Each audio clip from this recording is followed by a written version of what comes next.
الحمد لله رب العالمين الصلاة والسلام على خاتم النبيين وعلى آله وصحبه أجمعين أما بعد فأعوذ بالله من الشيطان الرجيم بسم الله الرحمن الرحيم قال الله تعالى في سورة الأعراف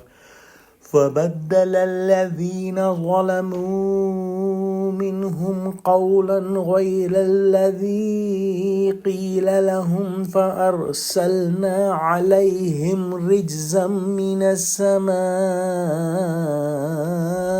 بما كانوا يظلمون۔ ترجمہ: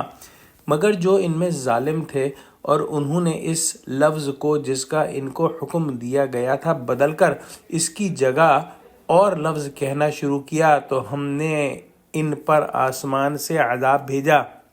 اس لیے کہ ظلم کرتے تھے۔ پچھلی آیت کے اندر ہم نے پڑھا کہ اللہ سبحانہ و تعالیٰ نے بنی اسرائیل کو شہر میں، جس کو اکثر مفسرین نے شہر اریحہ بیان کیا ہے،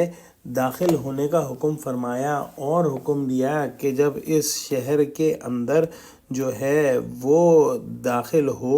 تو حتتن کہنا، جس کا مطلب اللہ سبحانہ و تعالیٰ سے مغفرت مانگنے کا تھا، اور سجدہ بھی کرنا جب دروازے میں داخل ہو شہر کے۔ لیکن آج کی آیت میں بیان ہو رہا ہے کہ ان لوگوں میں سے جو لوگ ظالم تھے انہوں نے حتتن کی جگہ ایک دوسرا لفظ کہنا شروع کیا جو کہ حنتتن تھے، اور حنتتن کا مطلب گیہوں جو ہے وہ تھا، جو انہوں نے ایک طرح سے تمسخر کے انداز میں کہنا شروع کر دیا۔ تو اللہ سبحانہ و تعالیٰ نے ان کو جو ہے کیا کہتے ہیں عذاب میں پکڑا۔ دعا کرتے ہیں کہ اللہ سبحانہ و تعالیٰ ہم کو قرآن کا فہم عطا فرما، ہم کو سچوں سے جوڑے اور ہم کو اللہ کے احکام پر خلوص دل کے ساتھ عمل کرنے والا بنا دے، آمین۔ وآخر دعوانا الحمد للہ رب العالمین۔ السلام علیکم ورحمۃ اللہ وبرکاتہ۔